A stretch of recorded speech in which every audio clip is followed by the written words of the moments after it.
everyone, it's Lizzie and welcome back to my channel. If you are new here, welcome. Please consider subscribing before you leave. Also, if you do end up liking this video, then please make sure to give it a thumbs up. So today we are going to be reviewing one of our friends' budgets here on YouTube, and her situation is very unique. So she lives within commissions only, so she's on an extremely variable income. I like doing these budget with a friends videos because it gives a different perspective and other views to help other people that may be in a similar situation than this individual. Let me just give you a little bit of a backstory of who our friend is. She is single. It's only her that she is responsible for. As mentioned, she is on a variable income. She has roughly $31,000 in debt, which includes a loan with $30,000 and Nordstrom with $1,000. There's also an orthodontist bill that doesn't earn any interest. I didn't include that in the total debt, but really that should be considered a debt. She does have a savings account with a balance of $5,000. She's been tapping into it for a few months, and she has a few goals. So the number one goal for her right now is to just get a budget system in place for her variable income. She also wants to become debt-free, and she wants to establish some sinking funds because she hasn't been able to. So a pressing matter is she has to save for her tax payment when tax time comes, and that's roughly $10,000, which it's an estimate. It may be a little bit more, but we're just starting off with that number. She wants to save for her repairs that is needed on her car, which is $1,000. She wants to start a sinking fund to save $1,600 for an orthodontist. So there are three sinking funds that are pressing. The number one is taxes, and then we're gonna see if we can help in any way possible. Now, I personally don't consider myself a budget expert by any means, but it's nice to get a second opinion and another pair of eyes to look at certain numbers and see, hey, what could possibly be helpful for you? So that's what this series is all about. So let's start off with the certain bills that she has. Let me zoom you guys in just a bit, that way you can see these numbers clearly. And just so you know, my budget worksheets are free and they are available on my website. The link to my website is in my description box, and you'll just click on the tab that says freebies and it will take you to many different worksheets, printables, cash envelopes, and other forms that might be helpful for you. So you can check that out. Again, it is free. So this is the bill tracker that I use. I think it's very nice to have everything like lined up and set up. This is great if you are paid weekly, bi-weekly, but what about someone that really doesn't know when they are going to be receiving their income? So you can still use this as just a dumping ground where you can put in all of the numbers. And I might actually do this particular person's budget in two different parts. So the first part will be solely for personal expenses in a personal budget. So she is a commercial realtor, so she lives solely on commissions, and that's where the very variable income budget comes into play, because there may be times where she may not receive income for a couple of months and she has to live off of savings. So thankfully she did have savings, but what do you do when that runs out? Like, what is the plan? How can we set her up for success? So these are her personal expenses that she had provided me. So it's your pretty much standard bills. We have her mortgage, the homeowners association bills, insurance.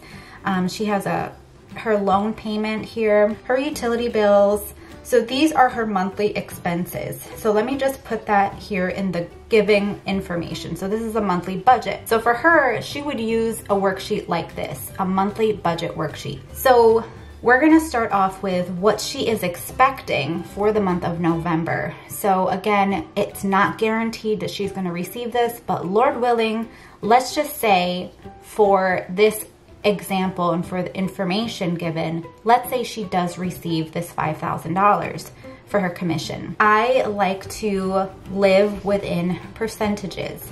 So I've talked about this numerous occasions. This is something that is not something that I created. I actually learned this from Jordan Page from Fun Cheaper Free, and she explains to live within 70% of what your income is. I had just put 80% here because that's what we personally live off of from our income. So I always just say, hey, start with 80 and then work your way down if you're able to. And that's your living expenses. So I've broken this down into 3 different categories. We have the 80% and then 2 separate 10% categories. 80% is for your living expenses, anything that leaves your bank account, anything that you pay out. So that's obviously your day-to-day bills. You have your food, groceries, your variable expenses. So anything that you pay out. Try to live within 80%. Again, if you can live off of 70, that's awesome. Then you have the remaining 20%. Now, what do you do with the 20%? So you can split it. So I am a tither. I believe in giving and helping out the community. There's so much that happens when you do that. So I personally had split this up into 2. She didn't mention anything like that, but I'm just giving you ideas where you can think about this. So you can split it up into 2 separate 10%, where one can be your giving and the other can be towards your goal, like paying off debt or growing your savings account. Or if you don't want to do that, you can just put a full 20% and have that be your goal, which is for your debt payoff or your savings. So I just made a quick note of that. Again, the information is provided to me of how I would budget out if I woke up in her shoes. Okay, so we have the $5,000 for her commission. So let's say if she pays this out, right? If she receives this. She didn't mention anything, so this is her numbers, how she would budget out, right? So $5,000 is what we're budgeting out for. And then we have her monthly bills. And I highlighted this because she did mention that she's gonna be canceling this gym membership, which that is a great thing to do because it's not a necessity. We have other matters that we want to work on. So I would definitely suggest, you know, canceling that out of $109. Because that $109 can be applied to something else, right? So the total expenses of this fixed column comes to $22.46. That leaves a remaining balance to budget out for $27.54. We move on over to this variable expense category. And this is obviously utilities. Sometimes those fluctuate, they can go up and down. And she gave me these numbers. So 70 for her gas bill, her water, her electricity, those are her utilities. And then these are personal variable expenses. So we have her gas for her car, food, which can be groceries and eating out, and then her personal spending. She did say that she was gonna try to lower this, but for the month of November, since we're getting into the holidays, maybe you shouldn't. Like, you have to still be realistic with your spending. So $11.20 is the total of this.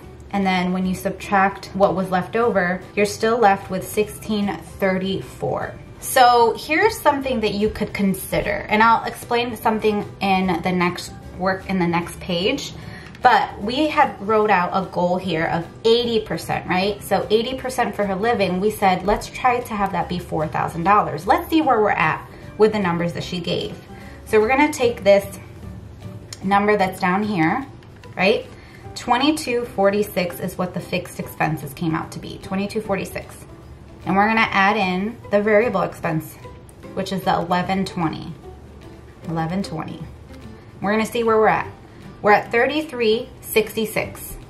But we said, hey, let's see if we can live within $44,000. We're under that. So what are you gonna do with the difference? This is where a variable income and having a separate account comes into play. So I would definitely recommend for you having a personal account. That's where you receive your pay, right? So you're gonna have your personal main household checking account. Then you're going to have a second checking account.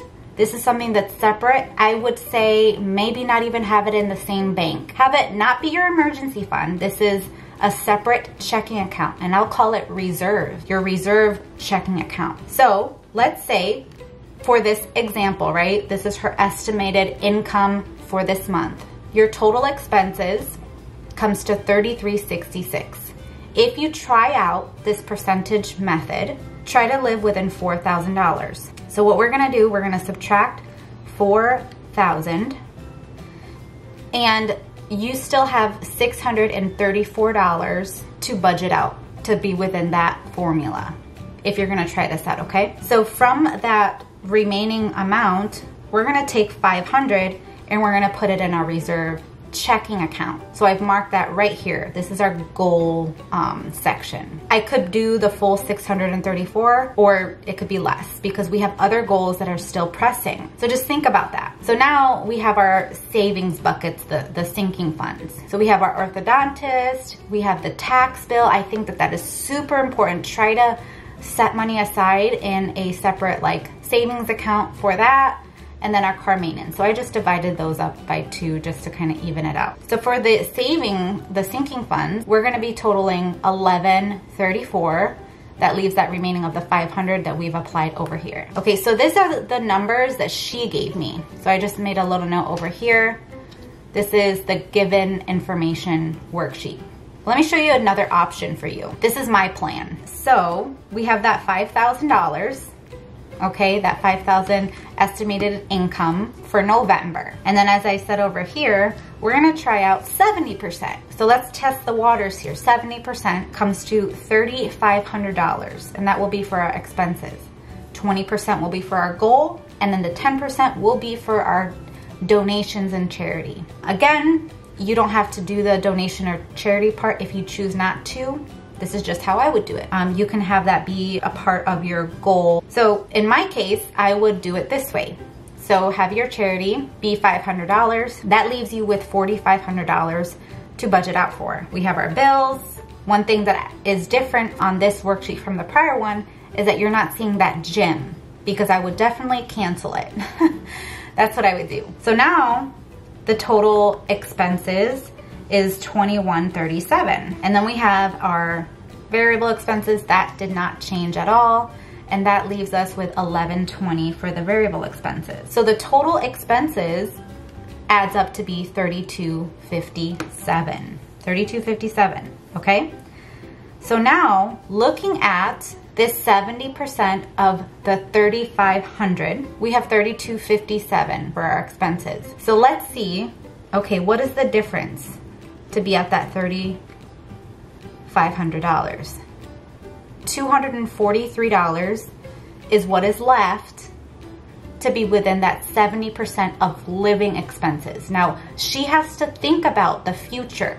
What happens when those months that she doesn't receive an income? She needs to start setting money aside to plan for those months that she may receive less of a commission or no commission at all. Right now, she doesn't have anything. She just has her emergency fund savings of the $5,000, but we need to set something aside that is not the emergency fund. So $243, bam, we're putting it right here for the reserve checking account. We're gonna start growing that. $243 is gonna be set and transferred to that checking account. So we have that $1,243, $243 is going to be put to that reserve.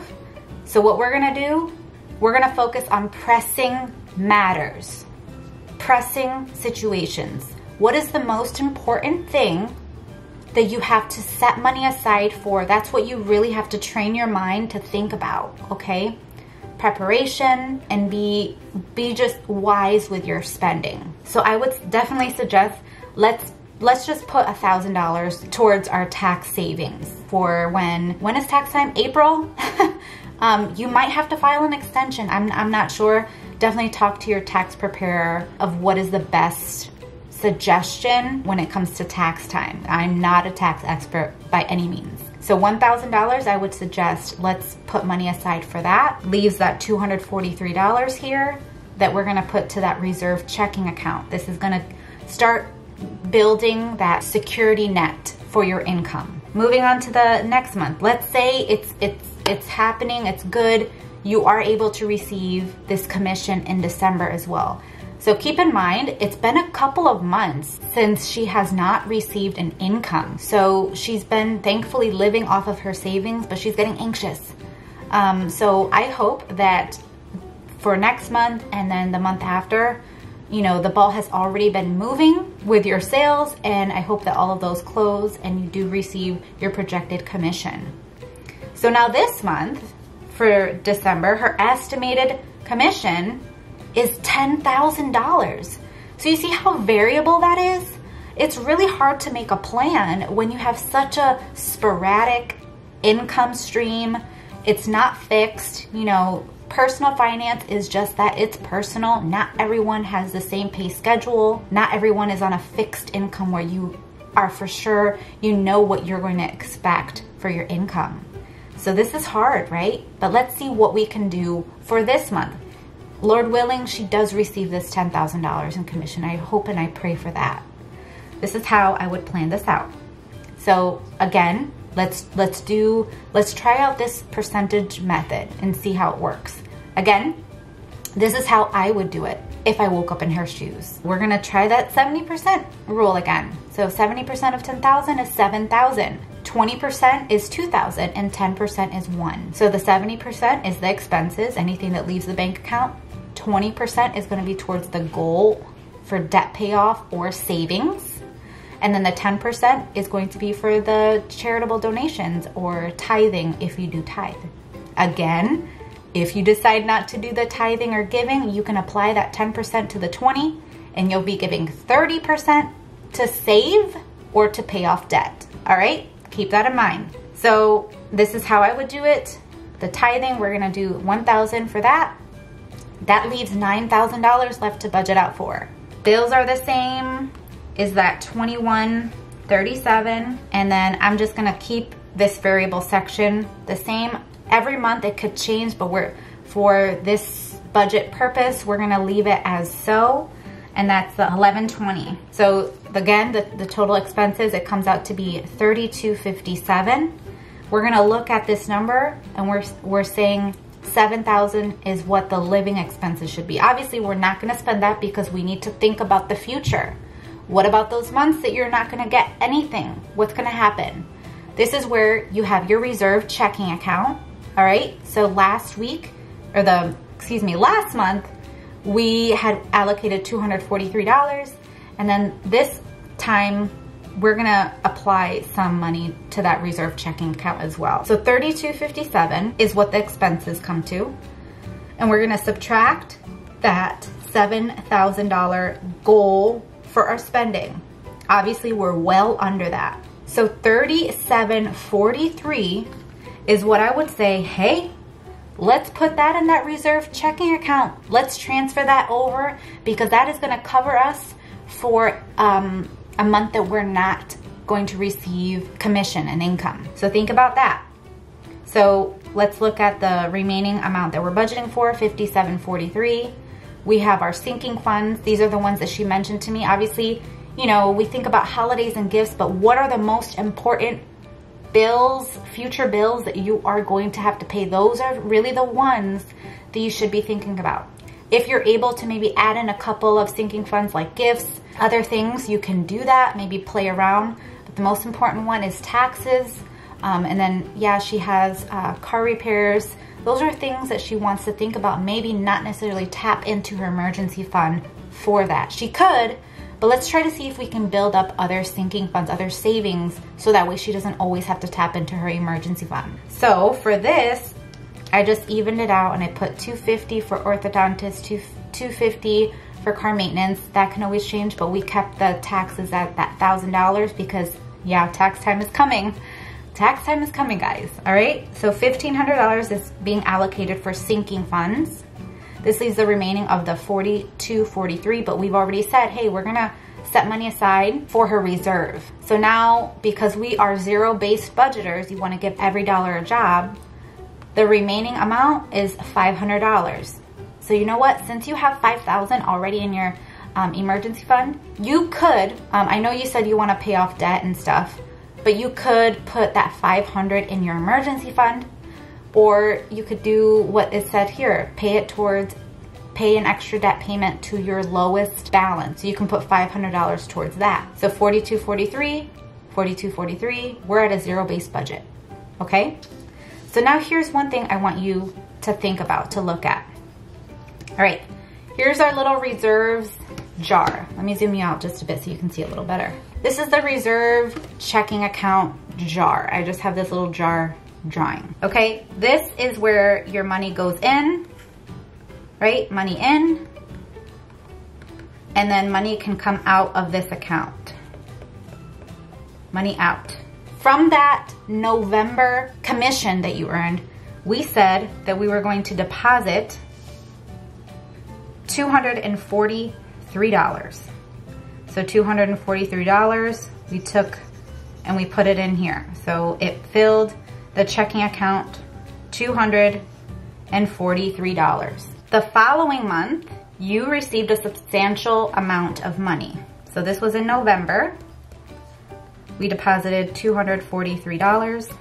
And then December rolls around and we're able to contribute more. So we're gonna deposit that other money that we said we could, which was the $3,000, oh, what was it? $3,743. So this is December. December, we put in $3,743. So we now have a balance of $39.86. You see that? So November, we deposited $243 in here. December, we deposited $3,743.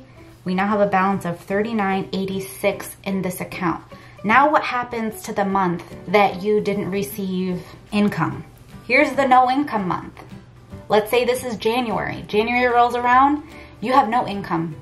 What do? This is why that reserve account is awesome. So in this case, we're not gonna look at a percentage formula. We're gonna pay the bills. So this is the month that you're gonna work backwards, is what I will say. You're gonna work backwards, which is you're gonna total up what your bills are, and that is what your income is gonna be. That is what you're gonna pull. So for this example, I just left the variable expenses be. You could maybe not give yourself a personal, maybe less than this, so it could be $100, I'm not sure.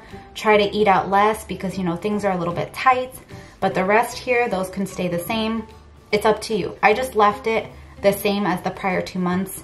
This is the part where you can play around with. But the most important things are your bills. You have to pay your bills. You have to cover your 4 walls, which is shelter, food, transportation, and then having the lights on, right? So work backwards.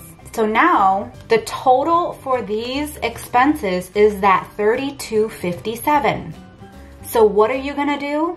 You have your reserve your account, money goes in, money can come out. This is the time where you can pull money out of this checking account and not take it from your emergency fund. It's gonna take some time to build this account up, but the purpose of this account is solely so that you can put money in when you make more, and then you can take money out when you make less. So then try this out for 6 months maybe. Hopefully within those 6 months you do receive your commission. And then you can average out for those 6 months and say, what is your average pay? And that is how you can figure out a more regular, quote unquote, budget. So for the month of January, what we're gonna do is we're gonna take out some money here. Let's say it's pretty much down to hardly anything. We're gonna take the 3,000, let me make a note here. So January, we're gonna take out the 37.42, I believe it was. Oh, goodness, 32.57, I just butchered that. 32.57 is what we're gonna be taking. So we had 39.86. We're subtracting 32.57, and that still leaves $729 in our reserve account. Then you'll do the same thing the following month. Let's say the following month you do get a commission, all right? Same thing, try to live within that 70%. Do what we did here, the 70%, write out your bills, whatever is left over that you're under that 70%, put it in your reserve account, transfer it back in here, and then the next month, let's say February, you're gonna deposit some money and it's gonna grow back up in February. So that is how I would map out this person's budget. But there are other things that she needs to think about as well, because this is a business of hers. She's a real estate agent. She has office bills. She takes clients out to coffee. What do you do for business when it comes to this? Like for write-offs, how do you plan out a budget and tracking that way? That is what part 2 is going to be. So stay tuned to that, because I have more to say of how we calculate and track our business transactions. What do we do with the receipts? If you don't have your notebook with you, like how do you keep track of email receipts and just all of the things for business? So this is a great idea and system that I will be sharing later on for business tracking and making sure you have all of your receipts. That is my recommendation for you. If you are on a super variable income like this individual, this is a rare case, but I know that there are some people that they get just random income bonuses in their paycheck, and it's hard to plan out a budget and stay within a certain system. So I would definitely try out something like this. Try it out for 6 months, go back and see what you truly earned, and then divide that amount by the number of months, and it's gonna give you an average income that you can then set a budget out for. And so for those lower earning months, pull from your reserve checking account and then apply that towards your income number. That way you can still be within like a quote unquote regular pay schedule and system. So I know that it's hard to really give suggestions for something so extreme, because there could be a couple of months that she may not receive an income. But I really hope that this is a great starting point where she could try it out, or someone similar can try out a system like this. Let me know what you guys think. Let us know what you would do. If you are a variable income earner, how do you plan out your budget? That's why I love this community so much, is because we can learn and grow from one another, you know, learn from each other's mistakes. But yeah, guys, that is everything for today's video. If you did enjoy it, hit the thumbs up button, be notified, because I will be talking about business section for her personal budget, because we didn't get into that here. We still have a lot more to cover because there's just so much to share. So if you guys enjoyed it, thank you guys so much for being here, and I'll see you guys right here in a brand new video. Bye guys.